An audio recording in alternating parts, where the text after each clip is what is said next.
Magistrate কোর্টে গিয়ে একটা মামলা করো, আমি উকিল একটা ধরাই দিব, নির্বাচনটা বন্ধ করো।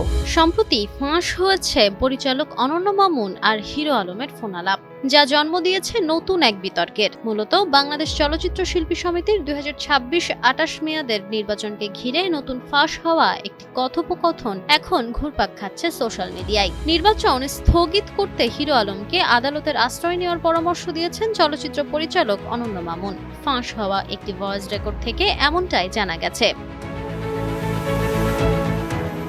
অডিওটিতে হিরো আলমের উদ্দেশ্যে অনন্য মামুনকে বলতে শোনা যায়, সদস্য পদ না পেলে মামলা করে নির্বাচন বন্ধ করে দাও এবং এজন্য আইনজীবীর ব্যবস্থাও করে দেওয়ার আশ্বাস দেন তিনি। নির্বাচন সামনে রেখে প্রকাশ্যে আসা এই কথোপকথন বিএফডিসি পাড়ায় নতুন করে প্রশ্ন ও আলোচনা উস্কে দিয়েছে। অডিও ক্লিপে অনন্য মামুনকে বলতে শোনা যায়, ভয় পেও না, তুমি বগুড়ার ছেলে, তোমার সদস্য পদ না দিলে মামলা করে নির্বাচন বন্ধ করে দাও, আমি উকিল ঠিক করে দেব।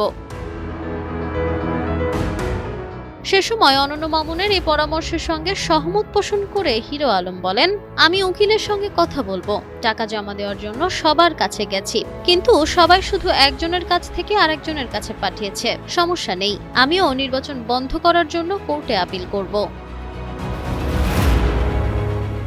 অডিওর সত্যতা নিশ্চিত করে হিরো আলম গণমাধ্যমে বলেন, আমি কেন সদস্য হতে পারবো না, আমি 7টি সিনেমায় অভিনয় করেছি, অনেকেই 2-1টি সিনেমা করেই সদস্য হয়েছেন, আমি যদি ন্যায় বিচার না পাই তাহলে আইনি নোটিশ পাঠাবো।